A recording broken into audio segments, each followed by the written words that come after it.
Olá Floripa, olá Brasil, olá mundo, eu estou aqui André Patunas e este é o programa Vida Inteligente, trazendo mais uma vez hoje meu querido amigo e irmão de longa data, o Flávio Girol, atendendo um pedido. Vocês sabem que todos os programas eu intuo e aí eu convido os meus convidados, claro, em cima para ver quem se adapta a esse tema. E me sugeriram, dentro da comunidade Vida Inteligente, já não foi a primeira vez, que as pessoas queriam alguém que pudesse esclarecer sobre essas entidades do mundo astral, do mundo espiritual, chama de como quiser. Essas entidades se manifestam em centros espíritas, em centros de Umbanda, em centros de Candomblé, em todos esses grupos aí que regem as tradições africanas. Eu acho muito interessante a gente abordar isso, tanto é que eu corri atrás do meu amigo Flávio Girol, exatamente porque ele lida com isso, conhece isso, dá curso sobre, já esteve aqui falando sobre mediunidade, a formação de médiuns que ele faz. E eu acho muito interessante para a gente desmistificar e desmitificar isso. Porque o que é?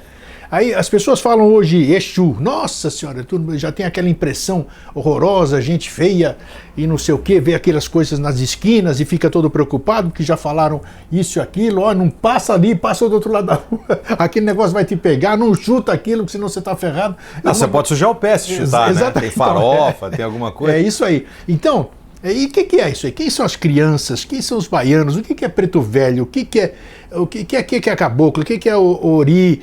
O que é essas entidades todas? Tem preto novo também, tá, Grego? Então, tem preto novo também, tá? Preto velho, e tem branco velho e branco novo. Então, é isso aí. Vamos esclarecer isso tudo. Eu já disse, vou repetir. Se eu já disse, eu vou repetir, claro. Eu nasci ortodoxo, cresci ortodoxo. Depois, quando viemos para o Brasil, aí cresci enquanto meu pai me levava na igreja ortodoxa grega, tudo bem. Depois catolicismo, depois frequentei Umbanda, depois kardecismo e segui outras linhas. Hoje não frequento absolutamente nada. Pertenço a tudo sem estar ligado a nada hoje. Mas eu acho muito interessante e tenho muita saudade porque me agradava. Como hoje, se eu ouvir um ponto, que nós vamos falar sobre ponto, o que é também, né? Ah, tá. Se eu ouvir um ponto, vai me agradar. Eu tenho saudade, e eu não conheço ninguém que tenha passado pela Umbanda, vamos dizer assim, que não tenha saudade daquilo. É interessante. Ou foi ou é ou será. Exato, é interessante isso. Ô, espectador, deixa eu só fazer uma coisa. Pode fazer. Deixa eu só te falar uma coisa. Você percebeu que ele nem me cumprimentou na entrada do programa aqui? Tu tá de sacanagem. Eu não te dei a palavra ainda. Eu só tô dando a entrada aqui. Eu faço isso e tem muita gente que reclama. Fala, pô, você fala mais que o convidado. Ô, Grego, como é que tá, querido? Bem? Muito legal. Que bom. Seu Flávio. Não, mas aqui é o programa de entrevista, não é palestra. Isso aí tá falando pra muita gente. Né? Tem muita gente que reclama que eu não deixo o convidado falar, que eu intercedo muito, mas tem que ser. Mas tem que ser, claro. Tem que perguntar, pô. Você está na posição de espectador. Claro, né? Se fosse palestra é outra história, vai dar palestra em outro lugar. Então é isso, eu não vejo alguma pessoa que tenha passado por lá, agrada muito, aqueles ritos, é uma coisa muito, só quem foi é que pode dizer, né? Aquelas danças, aquele ambiente gostoso, os atabaques, as músicas, o próprio incensário, sei lá que tipo de ervas que usa, as ervas que usa. Então é uma coisa muito agradável, muito agradável. O que é isso? Não faço ideia. Se isso é alguma empatia que você tem com aquilo, eu também não faço ideia e nem me interessa. O importante é você se sentir bem. E o importante, já disse como é que é o nome dele lá? O guru lá, o tibetano, meu Deus, Dalai Lama. Ele falou, qual é a melhor religião? É aquela que você se sente exatamente, bem. Que nem vinho. Perfeitamente, então é isso aí. Então, Flávio, é um prazer recebê-lo aqui. Agora, viu só? Você é precipitado, né, rapaz? É bom receber você aqui. Tanto é que quando apareceu o assunto, eu falei, vou ligar para o Flávio. Você viu? Você falou, não sei o quê, que bacana que você me convidou. Então é isso, eu acho que é bacana, você tem toda a condição, porque você é um... Eu fui consagrado, ou sagrado, Babalorixá, em 1975. 75? Quando eu tinha 20 anos de idade, tá?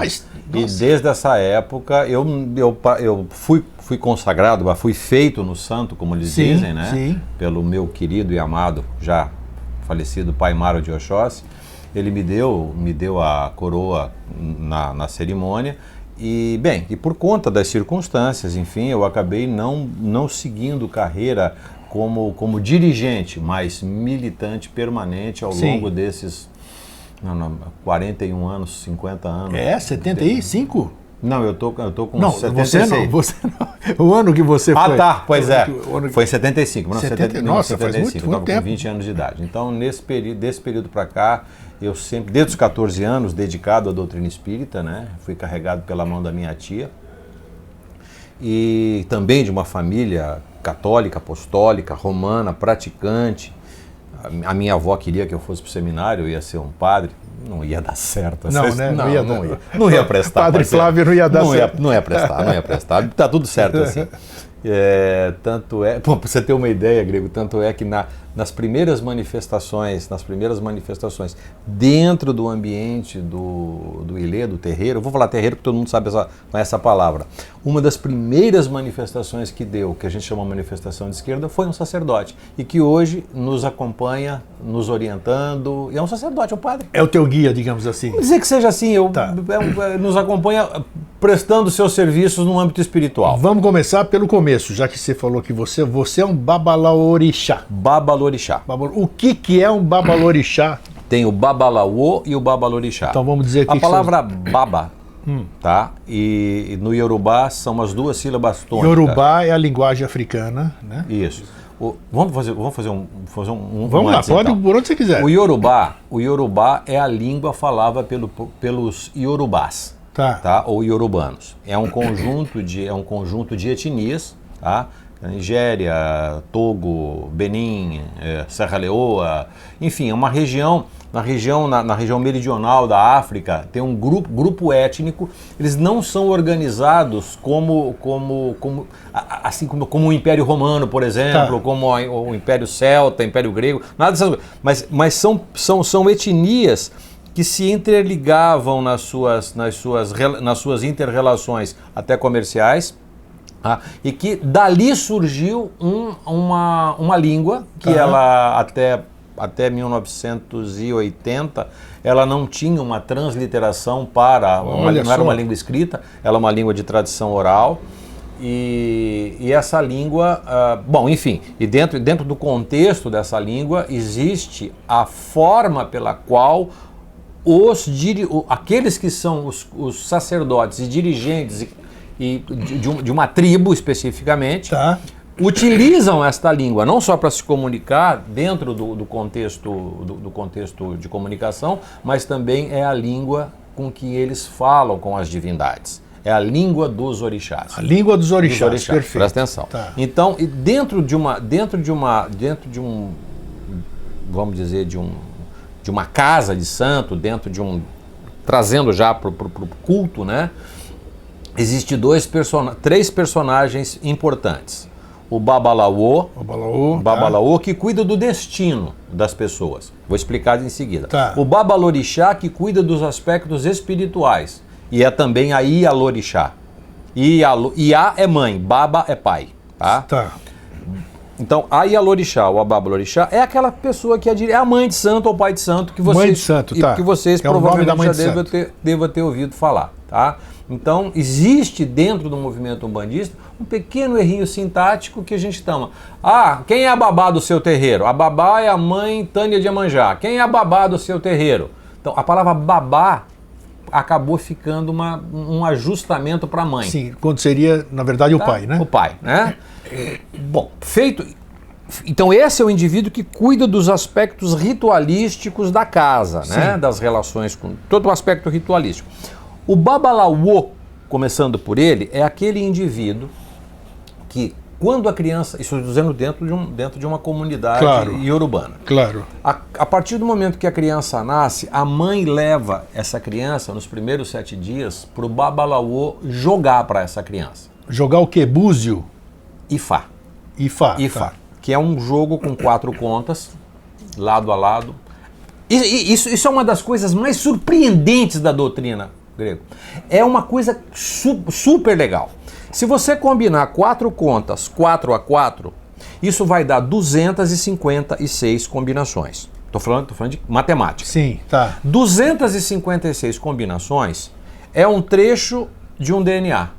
Tá. Uma carreira de um DNA com as suas 4 bases nitrogenadas, para quem conhece um pouco de biologia, adenina, guanina, citosina, tiamina. Aquelas 4 bases nitrogenadas, quando elas se entrelaçam, quando elas se combinam, ela vai formar um trecho do DNA que vai dar cor do cabelo, cor dos olhos, textura, Tá.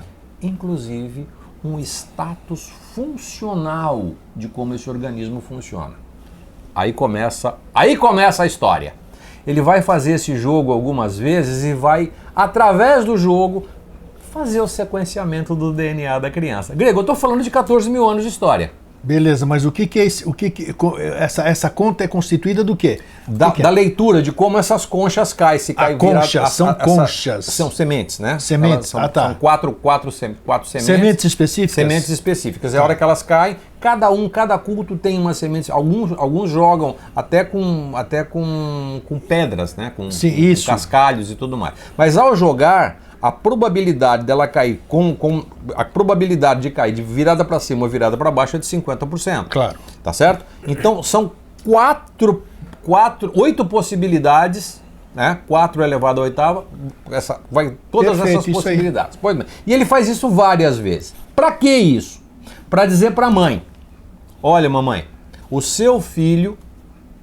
Ele não vai dizer, nós estamos falando de 14 mil anos, tá? 15 mil anos. O seu filho não tem não tem esse, mas o seu filho é filho de Oxalá.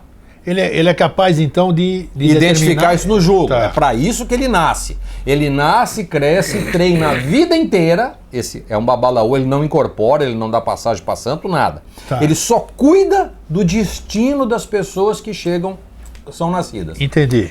O que ele vai fazer com Que isso? interessante, eu não sabia disso. Não, esse trabalho foi feito por um médico aqui na República Dominicana e depois em Cuba. Um trabalho lindíssimo sobre isso, cara. Então, o sequenciamento do DNA, a caída do jogo e o tipo de... Então isso é ciência, cara. Tá. Não estamos viajando na maionese. Mas eu não sabia desse que as mães levavam as crianças para fazer esse jogo. Sabe por quê? Porque ele vai dizer para aquela mãe qual é o orixá que canta na coroa daquela criança. O que significa isso? Qual é o traço de personalidade daquela criança? Como é que aquela criança sente? Como é que aquela criança pensa? Como é que aquela criança se comporta? Como é que ela era pensar, sentir e se comportar ao longo da sua vida? Lembra que o Jaime contava sempre, o Jaime Dalmau? Claro, sentir, pensar e fazer, se comportar, né? Exatamente. Pensar, agir e sentir. Exatamente. Então, essas três que tem a ver com... Tô vendo, logo que você falou, me liguei com nele. Eu falei, solar, né? Que é o Sol, o Ascendente, a Lua. Isso, então, exatamente. É igual isso. Tá. Só que ele faz isso utilizando um outro recurso divinatório. Tá? Divinatório não tem nada a ver com adivinhatório. Exatamente, Por favor, diferente, tá? hein? Divinatório. Ele capta alguma coisa que é divina naquele indivíduo. Daí para frente, ele vai falar para a mamãe: olha, mamãe, o seu filho tem esta característica. Para ele dizer isso para uma mulher, para uma mãe com poucos recursos cognitivos, é muito mais fácil dizer que ela se parece com uma divindade. A divindade ela já conhece, que é mítico, tá no contexto. Isso. Tá? Então, Isso. Oxalá, Xangô, Oxóssi, Yansan, nós já vamos falar daqui a pouco sobre isso. Já vamos esclarecer isso. Cada um deles tem uma característica. Por exemplo, os filhos de Oxalá. Os filhos de Oxalá são pessoas que têm o aparelho digestivo bastante comprometido. Já nasce com esse comprometimento no aparelho digestivo. São pessoas que têm que comer comida mais branca, comer o milho, comer o peixe, comer ave de pequeno porte, de preferência ave fêmea, milho branco, não pode comer pimenta, não pode comer comida condimentada. Então, o babalaô que está cuidando do destino daquela criança vai dizer: mamãe, o seu filho tem quizila com esse tipo de alimento. Não se ajusta a esse tipo de alimento. Anota aí, quizila. Tem confronto com esse tipo de alimento. Incompatibilidade. Incompatibilidade. Pronto. Quizila, incompatibilidade. Perfeito. Então, aí começa a história, Grego, que nós vamos ver lá nos centros depois, aqui no mundo contemporâneo, as comidas de santo.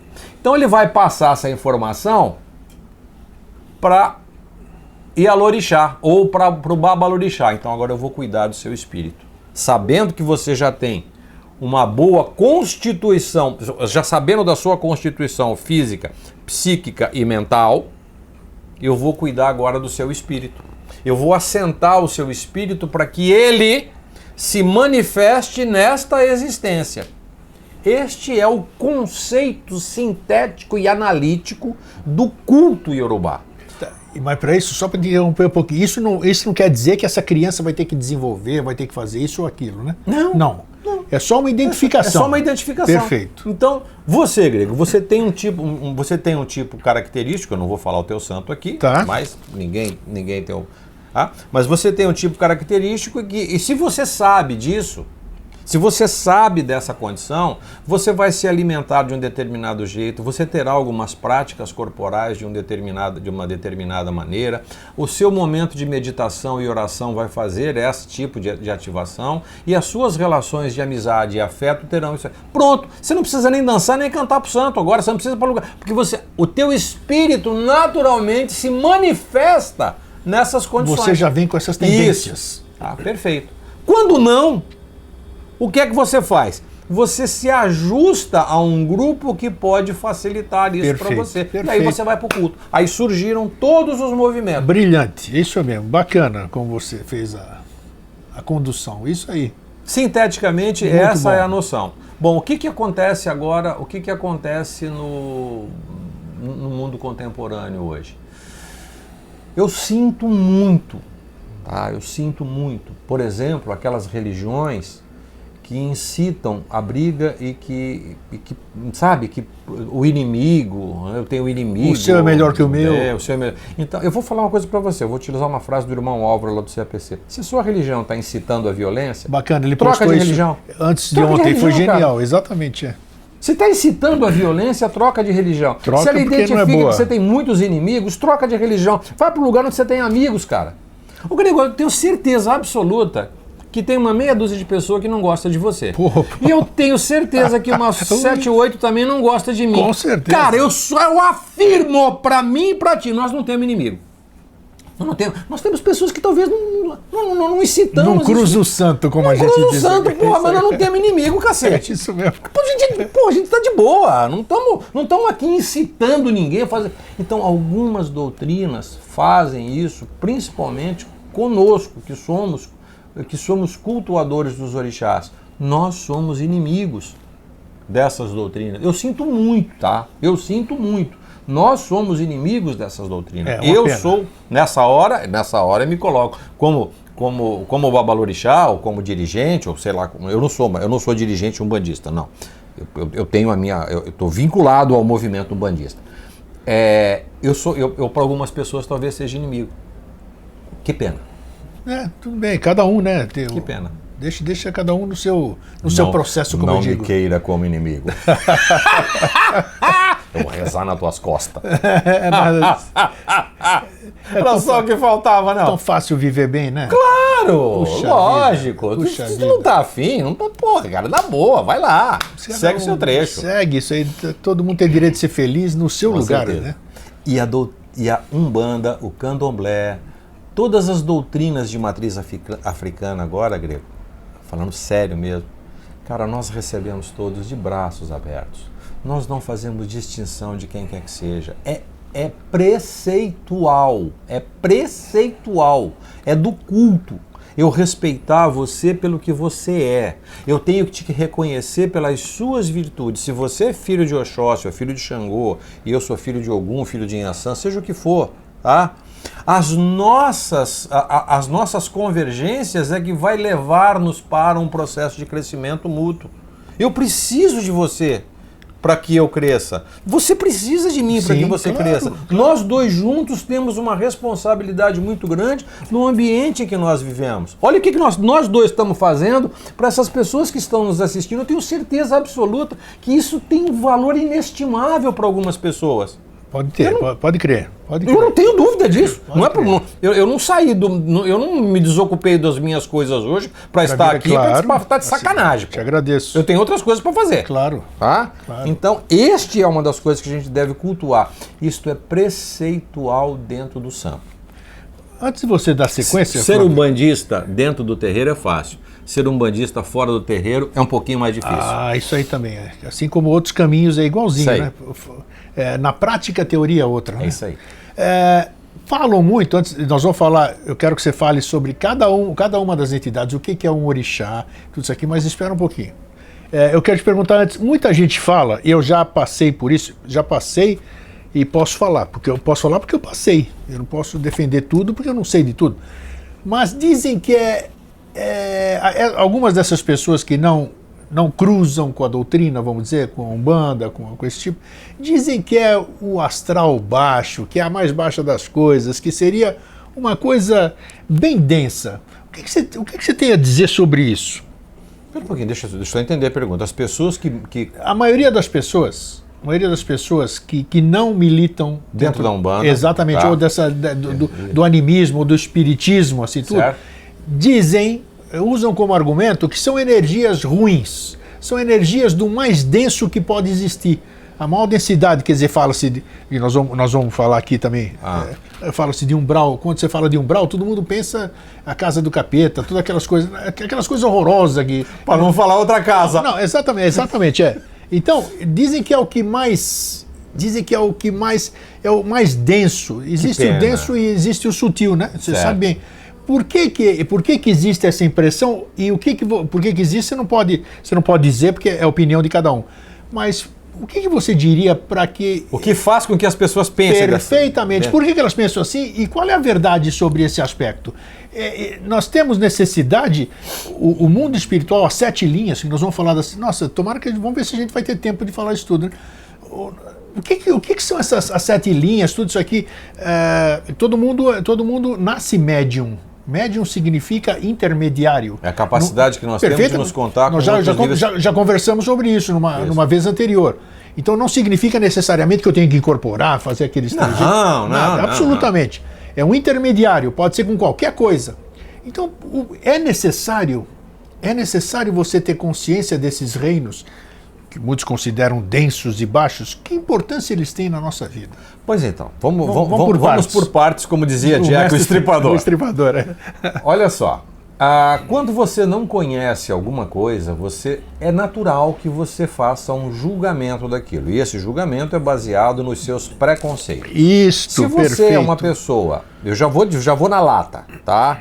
Se você tem uma formação evangélica pentecostal, eu posso afirmar para você é preconceituoso.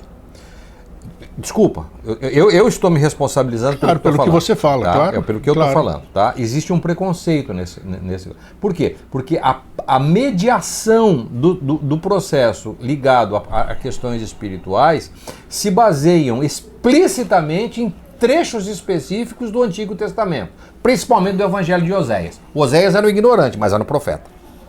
Então, todas as vezes que você olha para o outro e faz um julgamento com base nos seus preconceitos, desculpa, você está equivocado. Tá? Então, quando você não sabe quando eu não sei uma coisa, eu pergunto. Eu já caí do cavalo um monte de vezes. Claro, pô. Puta, com pré-julgamentos. Claro, nossa, eu também. Nós somos assim. Nossa. Então, quando eu não sei uma coisa, eu vou perguntar. Eu quero que alguém me explique, que alguém me ensine. Isso aí. Então, por exemplo, essa nossa função agora de dar o esclarecimento.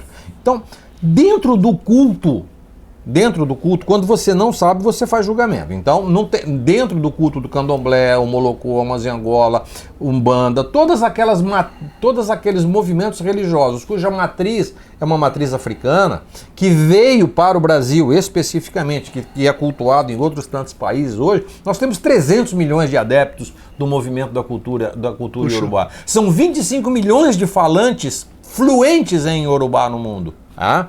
E 300 milhões de adeptos da cultura iorubá.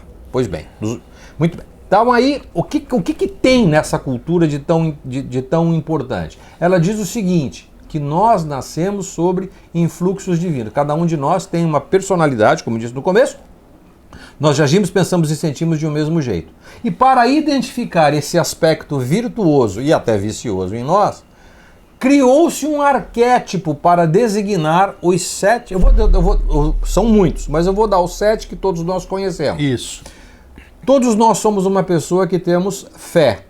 A fé está ligado a um personagem mítico, Oxalá. Opa, que maravilha. Você começou onde eu queria. Vamos lá. O segundo não segundo de menor importância, aquela que é o trono da geração, que é a mãe geradora. Oxalá seria Deus, né? Oxalá seria Jesus Cristo. Jesus, tá. Jesus. Ok. Iemanjá, a mãe geradora, Nossa Senhora dos Navegantes. Iemanjá, Nossa Senhora dos Navegantes. Okay. Já estamos fazendo sincretismo. Não, beleza. Com outro. E associado com o quê? Com Iemanjá é a mãe geradora. mãe geradora, tá. Fé, o primeiro é fé, né? Que você fé, falou. geração, amor. Amor, tá. Amor. Amor é a capacidade que nós temos de compreender o nosso semelhante, tá? É personificado por Oxum. Oxum, amor. Tá. Amor, a beleza, o encanto. Mamãe, né? Mamãe. É uma mãe amorosa. Tá. Você já percebeu que cada um desses influxos tem um caráter mais masculino, mais feminino, muito embora o caráter masculino do amor, existe o caráter masculino do amor, existe o caráter masculino da geração, existe o caráter feminino da fé. Justiça. Justiça é Xangô, o grande rei. Tá? Personificado pelo sincretismo católico por São Jerônimo. Depois nós temos a lei, a espada da lei, Ogum, personificado por São Jorge. São Jorge o guerreiro, com todos os seus elmos e defesas e tudo mais. O conhecimento é o conhecimento, o saber, a instrução, o professor, o instrutor, Oxóssi, que é personificado por São Sebastião. Tá? Por causa das flechas. Não tem muito a ver, mas Oxóssi é o caçador, ele tem o arco e a flecha. Sim. E aí já, arco e flecha, então vai, São Sebastião. Quem tem flecha, São Sebastião, já engata nele aqui e ficamos por aqui mesmo. Vamos lá. Bora lá. É verdade isso que eu estou falando, tá?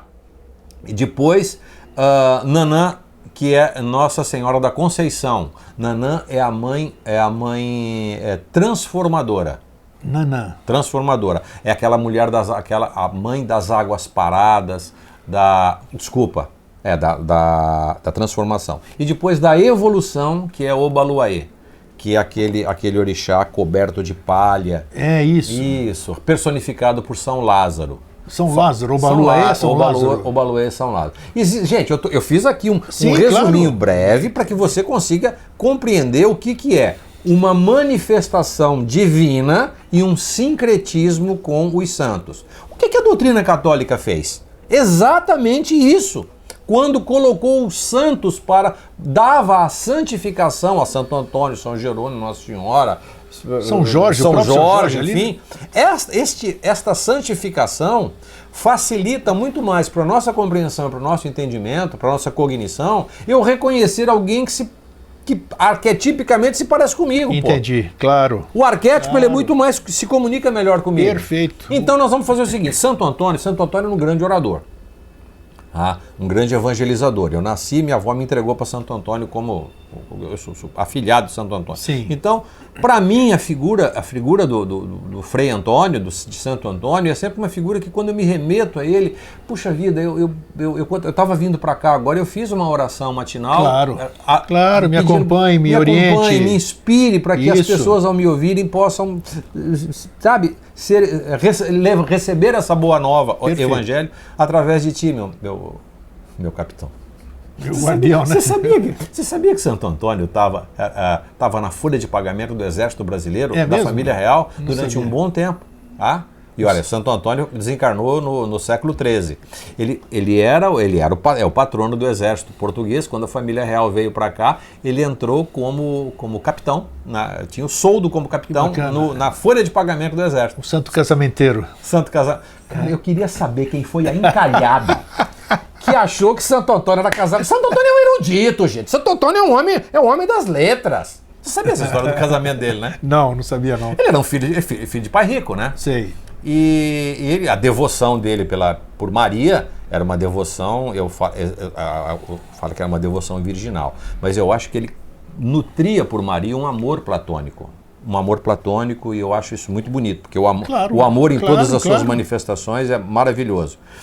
E como se o menino Jesus no colo dele, no momento da transfiguração na clausura, o lírio branco denominando a pureza e o menino no seu colo, é como se naquele momento a virgindade de Maria, tivesse dado a ele, através do amor platônico e virginal que ele também deu a ele um filho. Entendi. Ele como se ele tivesse um filho com Maria e carregou no colo o Evangelho desde pequenininho e foi transformando o Evangelho na coisa portentosa que é o Evangelho do Cristo Jesus hoje, através dos inúmeros discursos de Santo Antônio. O Santo Antônio era fodão, velho. Era. Não acaba com a fantasia das pessoas. Era. E um exímio cozinheiro, tá? Ele era contemporâneo de São Francisco. Já pensou São Francisco e Santo Antônio conversando? Santo Antônio esporrento do jeito que era. E o Francisco, não, Antônio, pois é, nós precisamos ser condescendentes. Porra, Antônio, estão metendo porrada nos nossos irmãos lá no norte da Europa, cara. Vamos... Enfim, só para suavizar um pouco. Então, esta questão sincrética traz claramente a intenção do povo iorubá, do povo do Candomblé, depois, mais especificamente no início do século XX, o pessoal da Umbanda.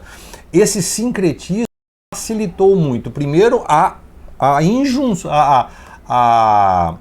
o trânsito dos nossos irmãos negros africanos nas fazendas. Que era uma forma deles manterem a própria tradição deles, né? Lógico, e foi feita essa identificação. Então, essa é a realidade dos fatos. O que é que pega também, remetendo-nos a uma questão anterior, Grego, é com relação àquilo que é, mas isso aí é coisa de menos-valia. Denso. Denso. Tudo. Quando fala de sacrifício animal.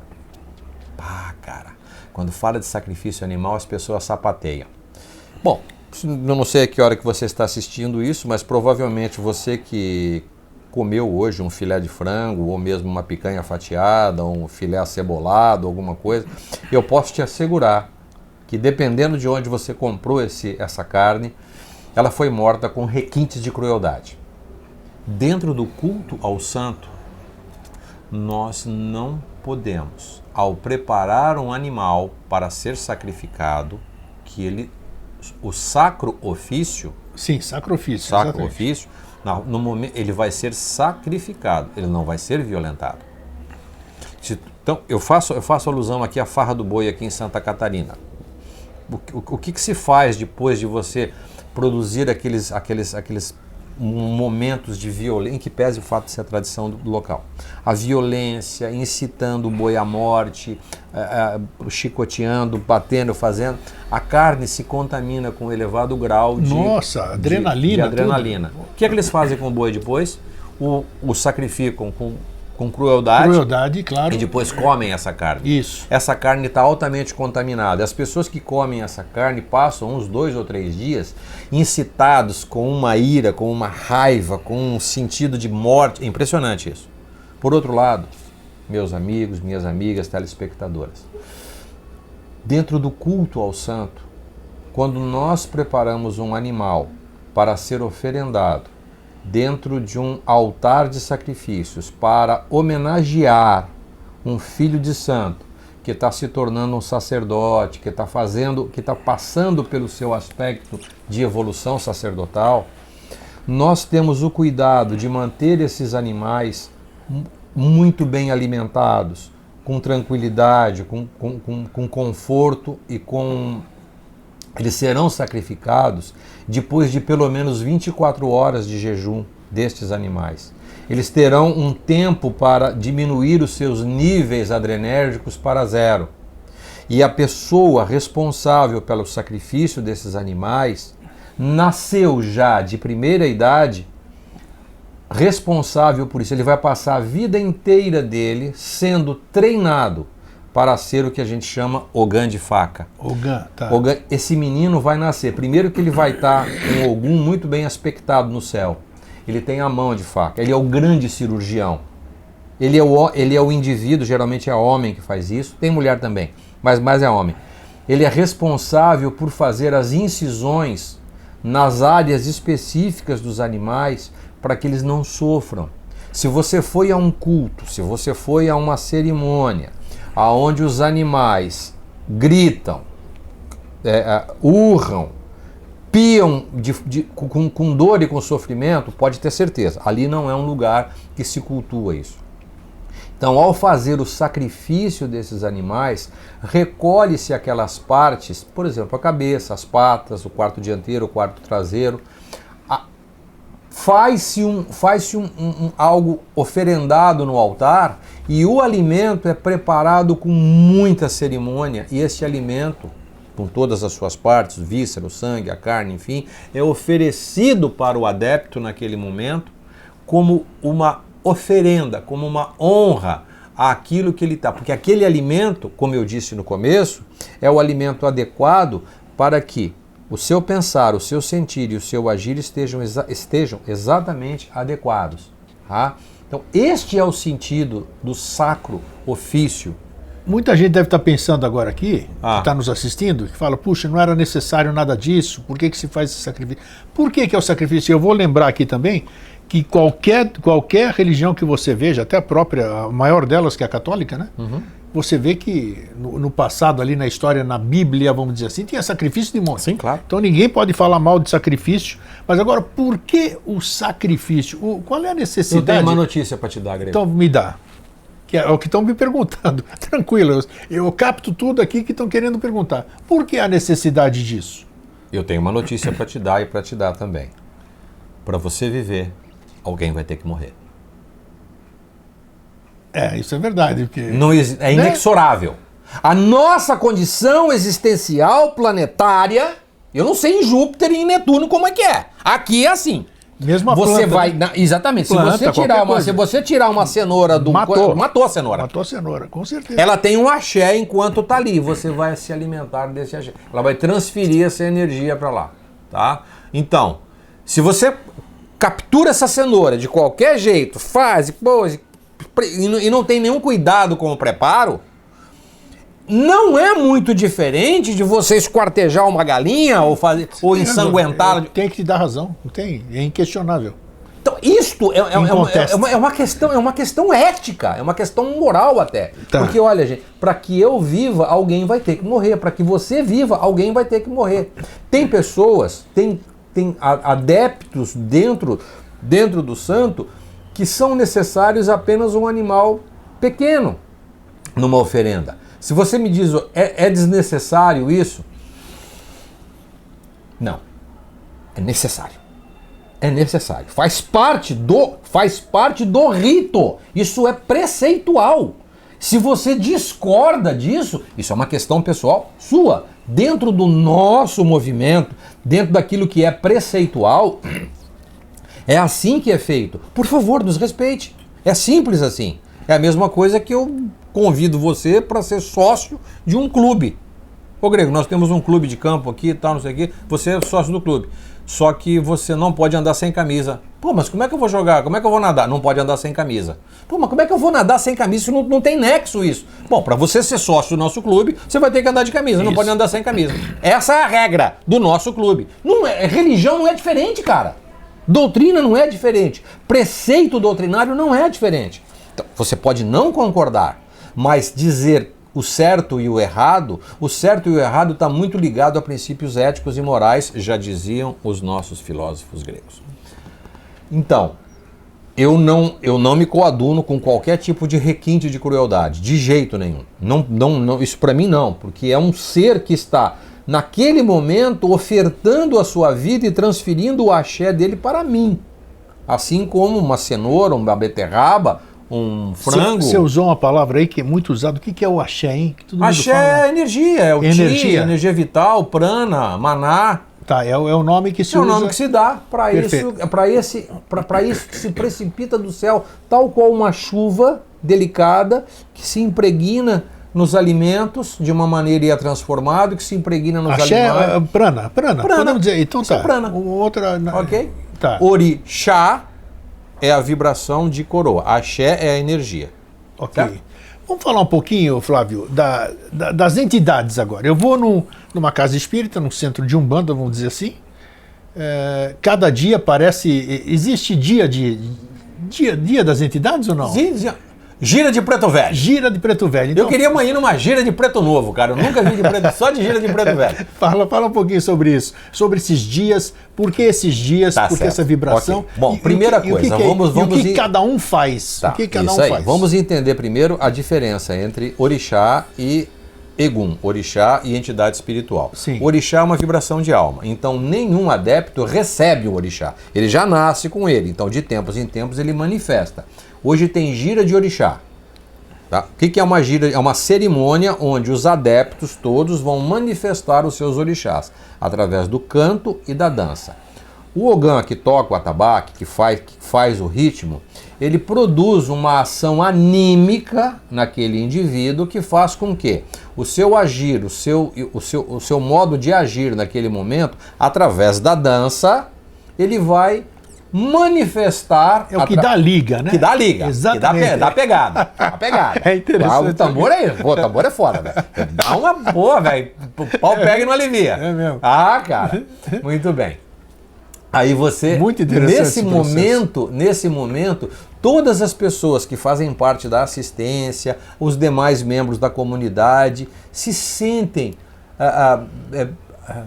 atingidos, flechados por essa vibração que encanta a todos, através da música através dessa expressão corporal manifestada do orixá. Então, orixá não baixa, orixá não incorpora, orixá é uma manifestação de alma. Que legal, que interessante. Isso é bonito. Ah, isso é preceitual. Ah, eu recebi Ogum, eu recebi Iemanjá. Não, você manifestou Iemanjá, você manifestou Ogum, manifestou Oxóssi, manifestou... Então, cada um dos orixás tem um trejeito, tem um movimento, tem uma pegada. E essa pegada, nós vamos nos remeter às mais diversas tradições. Um tipo específico de movimento do corpo, eu tô meio aqui, parece uma viadagem, mas não é não. Você vai fazer um movimento assim, você vai cortar isso, Guilherme? Não vou. Não, deixa passar. Não vai. O telespectador sabe o que é isso, pô. Não, eu me divirto com a sua espontaneidade, vai lá. Aí, nesse momento, é a hora que você vai ver na cultura hindu, nas próprias práticas corporais do Tai Chi, todo e qualquer movimento tem a ver com essa expressão de alma. E no candomblé, na umbanda, no molocô, mas agora não é diferente. Ok? Ponto. E o que aconteceu no início do século, aqui no Brasil especificamente, que é uma expressão mais consistente, que foi a Umbanda, que ela teve a capacidade de misturar ou sincretizar, ou fundir os preceitos da doutrina espírita, kardecista, com os princípios da cultura ameríndia e da cultura iorubá. Ok? Ponto. O que acontece quando você faz o culto ao orixá, uma cerimônia? Todo o ambiente fica como se fosse um cenário. Um cenário. Você coloca algumas cores específicas, você faz uma alusão a algum sentido da natureza. Você vai falar de Oxalá, você vai colocar algumas formas cristalinas. Você vai falar de Oxóssi, que é o caçador, aquele que caça as almas perdidas na escuridão da selva da ignorância, com uma única flecha. Então você vai adornar o ambiente, por exemplo, com algumas palmeiras, com algumas... Entendi. Tá? Então você coloca a cor verde. Tudo isso tem a ver com um cenário anímico que induz o indivíduo a fazer isso. O que aconteceu a partir dos anos 10, dos anos 30, dentro dos terreiros das casas de Umbanda? Começou a vir uma manifestação de um escravo, de um índio, de um caboclo, de um boiadeiro. O que aconteceu então? Mas essa nomenclatura que você deu é exatamente isso ou não? Exatamente isso. Vai vir um baiano, vai vir um caboclo mesmo, um caboclo que a gente conhece aqui lá, o preto velho, o que fuma cachimbo. Todo mundo me diz, eu como sou, Flávio, você não tem um preto velho no seu jutô? Não tem. Mas não tem que ter, não tem que ter. Não tenho, gente. Imagina. Uma entidade que me atende com toda a generosidade do mundo é o Jeremias. Ele é um boiadeiro, ele nasceu em Goiás. A história dele começa em Goiás. E essa história de... Você não vai perder o fio da meada, né? Não. E esse negócio das 7 linhas aí, como é que é isso? Tem ou não tem? Tem, ué. As 7 linhas. Mas elas não precisam se manifestar necessariamente. Não necessariamente, cara. Então o que acontece voltando para esse outro estágio do processo? O culto aos orixás é uma cerimônia que eventualmente tem convidados, mas não tem consulta. O culto aos orixás, o culto às entidades, aos eguns, como é dito no candomblé, que é o preto velho, caboclo, baiano, boiadeiro, seja o que for, né? Agora deve estar começando a gira do pessoal da Bolsa de Valores, porque já está morrendo gente que está fazendo parte do... Ele não podia ficar quieto mesmo. O pessoal da TI, tudo cheio de computador em volta do terreno, né? Exatamente. Tablet, as entidades se comunicam com tablet. As próximas entidades... já tudo com tablet.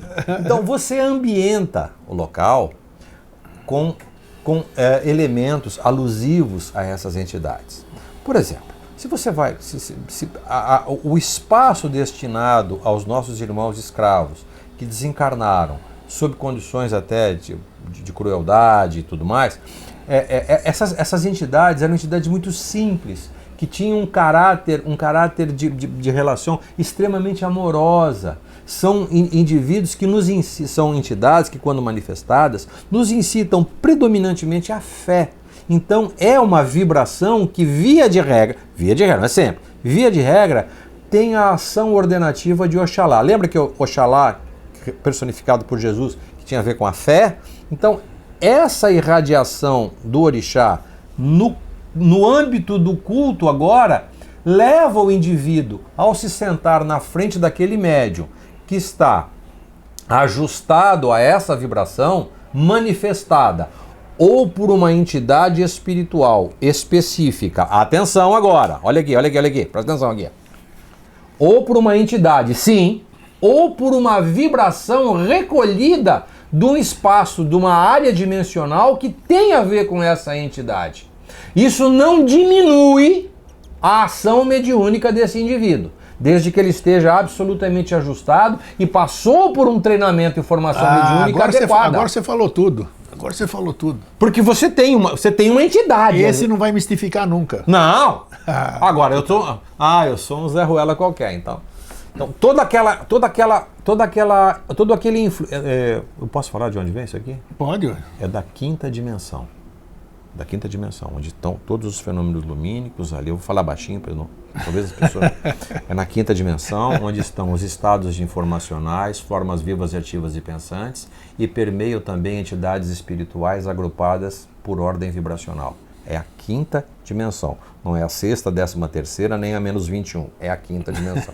Tá? A ciência já está demonstrando isso claramente. Falar baixinho aqui para não assustar quem está menos avisado sobre isso.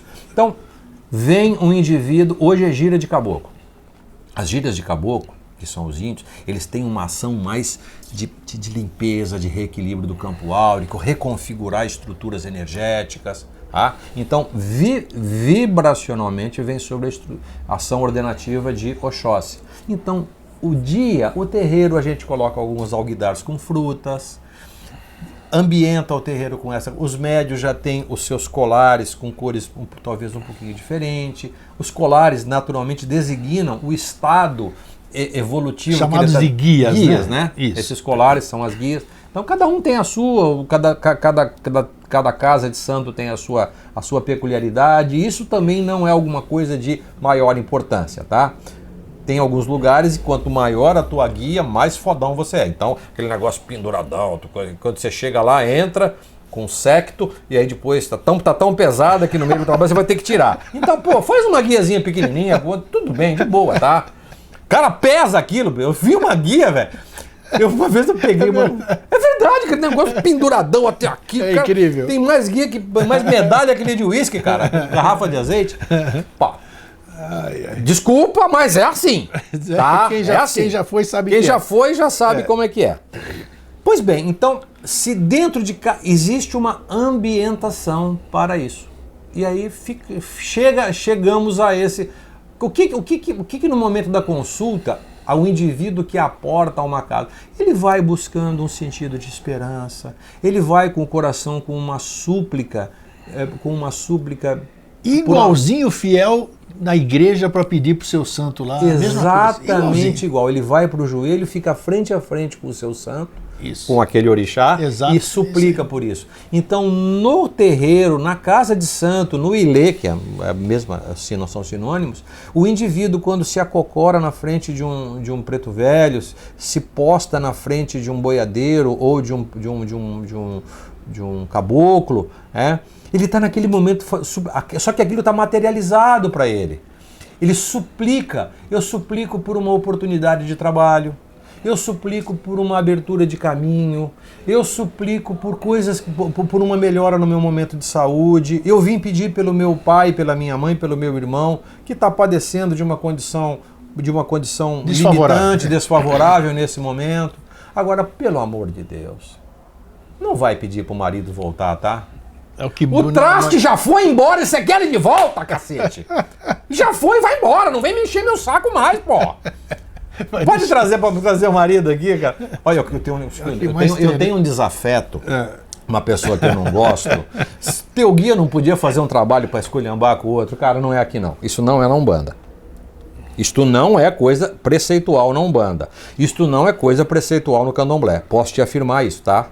Quem faz isso são pessoas que conhecem como fazer.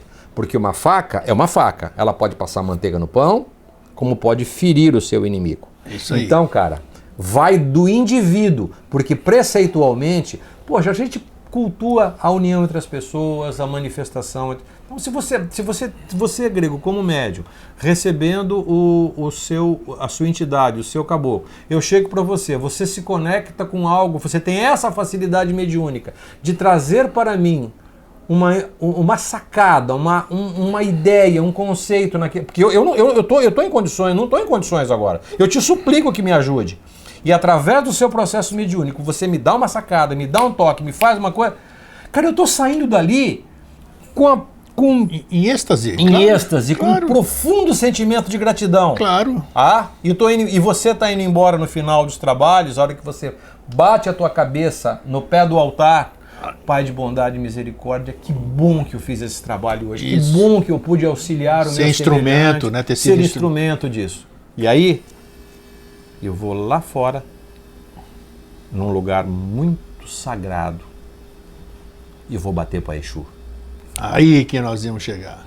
Exatamente. Porque quando você falou de que alguém... Nós tínhamos que ter começado com ele, né? Mas tudo bem, não tem problema. Porque quando você falou do teu inimigo tudo, aí eu já pensei neles, né? Porque se fala, todo mundo acha que a entidade Exu, né? A vibração Exu. A vibração, tem razão. Inclusive tem um vídeo que eu tenho ele salvo, mas eu não apresento nunca, nem na comunidade, porque eu vou arrumar encrenca. Exu é muito parecido com Exu, né? Exu, Jesus, Exu, o nome é muito parecido, né? Então, Yeshua, né? Exatamente. Então, quer dizer, imagina para os cristãos fazer-se uma comparação. Uma alusão a isso. Rapaz, é encrenca da grande, né? Uhum. E é um troço profundo e que quem puder assistir esse vídeo algum dia, assista sem discriminação. Pelo menos se permita assistir. Claro. É interessantíssimo. Vamos falar, o que é essa vibração Exu Pombagira? Pombagira é a manifestação feminina do Exu, certo? Errado. Quem mandou? Acabei com a tua vida agora, parceiro. Corta, Fernando, corta. Pomba, não corta não, deixa de boa. Eu tô brincando, não. Pombagira é uma pomba que tem problema de disritmia. Ela fica girando feito louca. Não é possível. Só pode ser isso, grego. Tá? Só para começar. Tá, vamos lá. A palavra pombagira é uma corruptela equivocadíssima. Boa, então. Equivocadíssima de uma expressão. Opa! De uma expressão, eu vou tentar falar Mpambunidla. Mpambu tem o Eb na frente. Tá. Não é Pambu, é Mpambunidla. Mpambu é caminho, Nidla é direção ou cruzamento. Olha só, vivendo e Pambunidla e Pombagira não dá, não é o próximo chute? Olha só, uma corruptela mesmo. É uma corruptela. Rapaz. Pombagira, Pambunidla nada mais são do que caminhos entrecruzados ou cruzamentos ou encruzilhadas. Por que a manifestação feminina? Não sei. Esse termo que você falou, manifesta Isso não tem nada a ver com a doutrina. Manifesta no homem também ou não? Não, mas isso não é preceitual. Porque geralmente são essas entidades aí, entidades ou não? Como é que você chama isso? Tá, agora vamos voltar. Agora tem a manifestação mediúnica. Isso. Vamos lá, vamos recapitular. Vai. Exu é o oitavo orixá, é a oitava vibração de orixá, tá bom? É aquilo que Deus coloca em nós, infunde em nós, como princípio masculino, a força, o vigor e a vitalidade. Tá? O ímpeto, a vontade, sabe? E o desejo é um princípio feminino. É o querer. Tá. Ele tem um caráter feminino. E o caráter masculino é o caráter da força e do vigor. Porra, Grego, se nós passarmos a nossa vida inteira sem querermos alguma coisa, sem termos vitalidade para nada, não adianta nada os orixás. Então, infunde-se em nós o mais poderoso e sagrado dos influxos divinos, Exu. A palavra Exu é esfera. É o mais sublime. Significa esfera? Ah, é? Esfera. Tá. É o mais sublime, é o mais divino, é o mais contundente ação divina sobre nós. Ela é sentida a cada momento, ao falar impetuosamente, ao ter um desejo brotado do fundo do nosso coração, isso é Exu. Nossa. A termos uma vontade, e de onde brotou esse desejo, também existem os recursos para que ele se materialize. Isso é Exu. Isso é a força de Exu. Isso é a força do ímpeto, da vontade. Tá? Ele tem uma manifestação masculina. Como é que essa manifestação masculina é sincretizada no culto iorubá? Como uma figura masculina com membro em riste. O falo em riste. Ah, é? Então, quando é que você tá muito... Você tá com tesão, cara. Sim. Você tá de... né? Sim. Preciso dizer não, né? Já deu a informação através, né? Então você tá... Você não vai dar uma risada, foi uma piada, Grego. Mas é verdade, eu tô vendo... você tá falando, eu tô vendo os deuses gregos que têm a mesma coisa. Isso. Os fálicos ali que aparecem. Assim, você vê. O falo em riste, ele demonstra, ele mostra claramente... Os deuses incas, a mesma coisa, a alusão aos... E como é que e o desejo, como é que o desejo se manifesta em nós? O desejo precisa que em nós haja uma condição adaptativa. Eu quero tal coisa. Sim. Tá? Então eu preciso me adaptar a esta tal coisa para que ela se manifeste em mim, para que ela se realize em mim. Qual é o sentido disso? É um sentido sinuoso. Então é como se eu me ajeitasse para arrumar-me àquilo. É um sentido, é como se fosse um bailado, é como se fosse um movimento pélvico. Isso, um movimento pélvico, isso é bandalheira.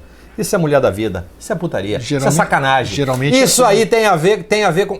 Não, pelo amor de Deus, gente, vão prestar atenção. Se você não quer se ajustar a uma doutrina com esse viés, vai fazer outra coisa, pô.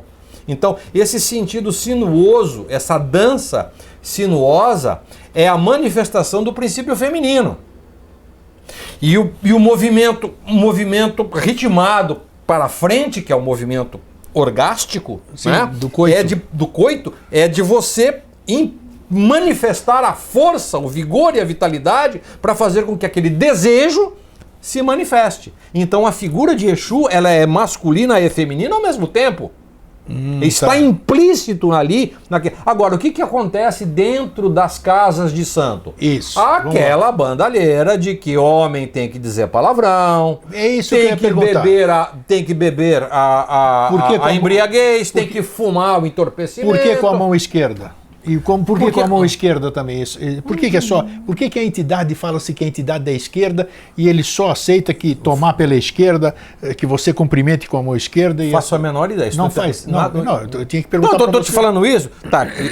Por quê? Porque acrescentou-se ao contexto das manifestações da vibração de Exu esse contexto fálico e sexual. Isso aqui dentro do sincretismo com a doutrina católica, coisa que tem a ver com sexualidade é pecado. Sim.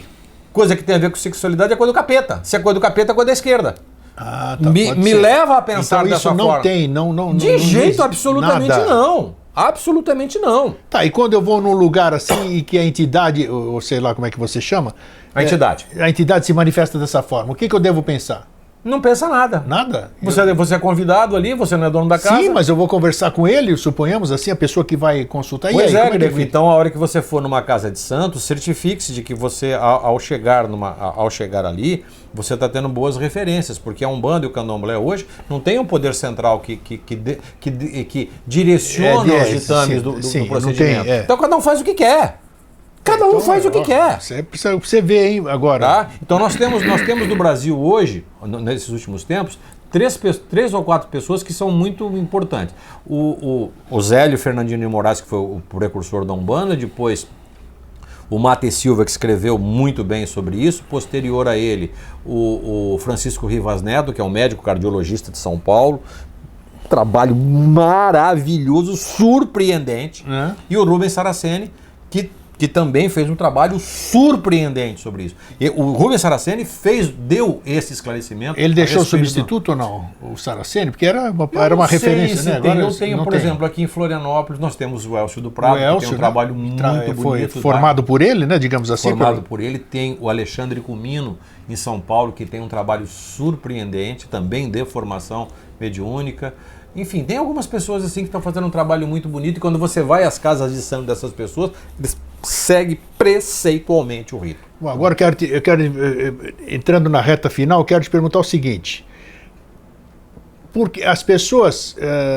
Só um detalhe. Diga. Fechando aquela história do Exu e da Pombagira. Sim, vamos lá.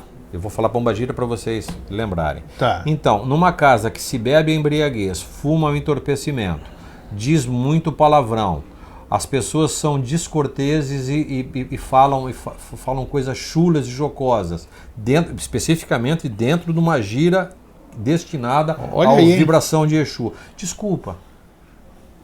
Não fica ligada, cara. Eu não sei, eu não vou. É mesmo? Eu não vou. Me admiro isso aí, porque eu sempre... Porque, por exemplo, cigarro. Sim. Cigarro nunca foi e nunca será um instrumento magístico. Cigarro, sabe cigarro? Sim, você compra de maço? Claro. Então, isso nunca foi um instrumento magístico e nunca será. Pela forma como ele é preparado. Então, se você vai usar tabaco como elemento magístico, que seria motivo de outra conversa... Mas eu vejo muito isso aí, o tabaco, a pimenta... O tabaco, a pimenta, a aguardiente, a bebida fermentada, a bebida destilada, tudo isso faz parte de um momento que o médium assume... Isso não é para a entidade espiritual. Então, você toma um golinho daquilo, aquilo dá uma nota no teu estado de consciência. Jesus fazia isso exatamente com tâmara e pão. Mas quem é que está pedindo? É a entidade ou é o médium que precisa daquilo? Isso é coisa do médium. Ah, não acredito. Claro que sério? É. Imagina esse espírito vai precisar fumar, rapaz. É maluco? Mas, gente, eu já presenciei, Flávio, numa gira... Eu te falei que ia dar pau? Vai dar pau essa nossa conversa aqui. Tudo bem, não tem problema. O pau vai pegar. Já presenciei numa gira, assim, onde tinha Exu, do médium ali tomar uma garrafa inteira de aguardente com pimenta dentro fermentada, sim, inteirinho, e a entidade ir embora e o cara não tá nem cheirando aquilo lá. Ok. O médium é alcoólatra? Não sei. Precisa disso? Sei lá, né? A gente pensa que é o santo que tá pedindo lá, ué. Isso não é preceitual. Eu preciso demonstrar que eu tenho tantos poderes assim para executar algumas tarefas como essa? Pode ser. Porque o consulente fica impressionado. Bom, eu vou te contar um fato, então que eu presenciei esse fato. Tá. Eu sou testemunha ocular deste fato. Tá? Uma Yalorixá estava em fase de desenvolvimento e num determinado momento eu estava participando do processo de desenvolvimento mediúnico dela, num dado momento, e a entidade que se manifestou nela, que era uma entidade feminina, vindo sobre a ação designativa do trono de Exu, eu falei, olha, eu não gostaria que você se manifestasse e entornasse tanto bebida alcoólica. Afinal de contas, o médium não bebe bebida alcoólica. Você está falando com a entidade. Supostamente, certamente estou falando com a entidade. Perfeito. E aí ela me reporta o seguinte, eu não preciso dessa... Eu falei, não, se você não precisa, então por que toma?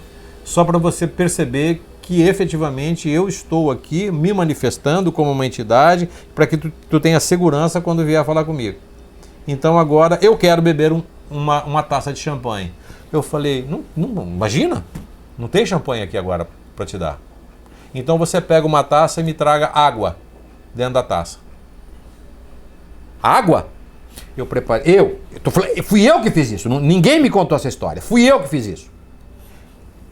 Coloquei uma taça de champanhe, eu enchi d'água, com a água do filtro ali, e dei para a entidade tomar. Bom, ok.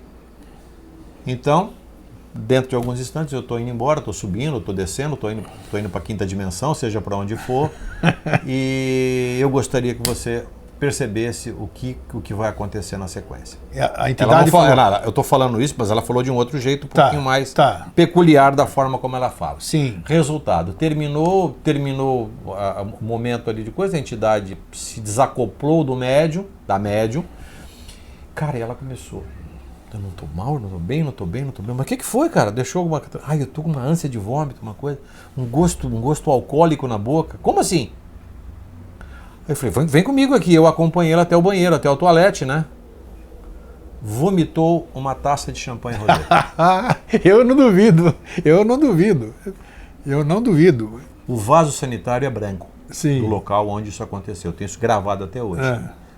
O cheiro de champanhe exalado naquele momento. Se isso tem alguma ação psíquica, são coisas inexplicáveis. Coisas mas que acontece.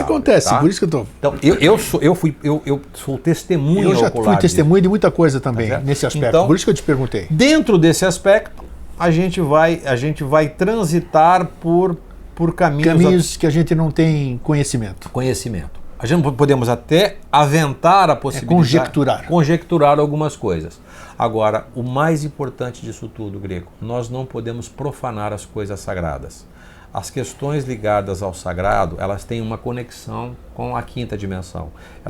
Porque foram pessoas que foram iniciadas, elas fazem parte de uma egrégora. Essa egrégora é sustentada por formas ativas, vivas e ativas e pensantes em uma dimensão. Elas estão conectadas com formas astrais vibracionais, espirituais, quer sejam os orixás, pretos velhos, caboclos, índios, boiadeiros, seja o que for, estão ajustadas a essa condição vibracional. Todas as vezes que você entra em um ambiente como esse e o perturba, por alguma razão, ou pelo seu preconceito, pela sua ignorância, pela sua impetuosidade, você está falando comigo aqui, você cria ações perturbadoras e isso de alguma maneira traz para você alguns infortúnios. Eu não estou dizendo que você não é para que você visite um terreiro, não é que você não tenha... Muito pelo contrário, eu recomendo, tá? Vá com respeito. Respeite isso. Os infortúnios não é porque a doutrina ela é uma inimiga, é porque dentro do conceito e do contexto vibracional existe uma preocupação muito grande com a sustentação da egrégora. Existem trincheiras defendendo esse grupo de entidades espirituais, quer sejam pretos velhos, caboclos, né? E a egrégora são tronos divinos vibrando nessas estações de trabalho na quinta dimensão. E a hora que você foi por preconceito, ignorância ou impetuosidade, desculpa, você vai levar bolada nas costas. Fique certo disso. Pode crer, isso é verdade. É verdade mesmo. Já viu? Eu já tomei, um monte de gente já tomou, entendeu? E não, nós estamos falando de espiritismo, espiritualidade e tal. Isso em qualquer egrégora, hein? Qualquer egrégora. Qualquer uma.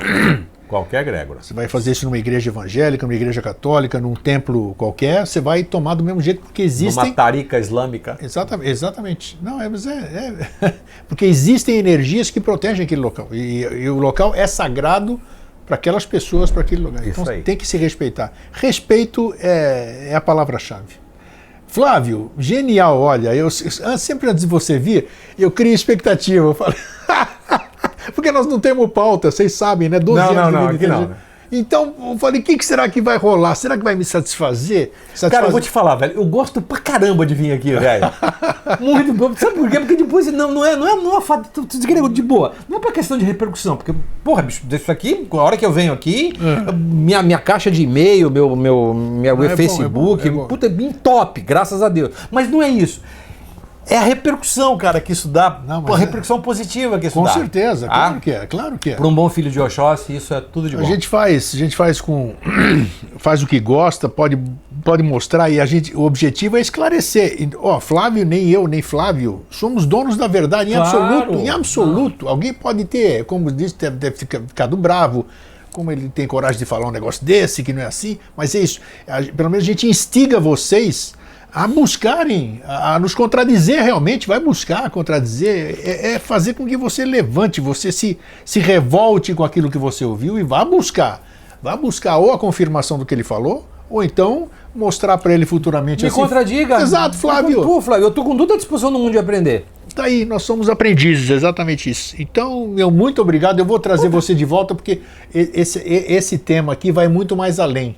E como falamos sobre o mestre esquartejador no começo, né? Vamos falar de comida de santo um dia? Vamos dar uma aula de culinária para as pessoas. Claro, por que a comida de santo? O que é isso? O que significa? Nós vamos ensinar 7 preparos para eles. 8 preparos. As pessoas devem estar pensando, aquelas que já conhecem, falam, o que é aquele negócio que você tem que ficar alimentando o seu...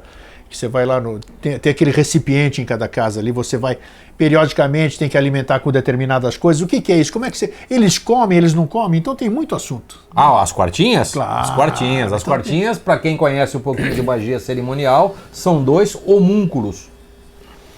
Homúnculo. Anota aí. Então, mas isso tudo no seu devido tempo. Hoje eu acho que foi suficiente, foi muito legal. E vamos deixar isso aí digerir e a gente volta com mais coisas. Feito? Pá, velho! Querido, eu adoro, cara. Um abraço pra você, gente. Muito obrigado, tá? Um beijo. Um fraterno abraço e um feliz sempre. Tchau.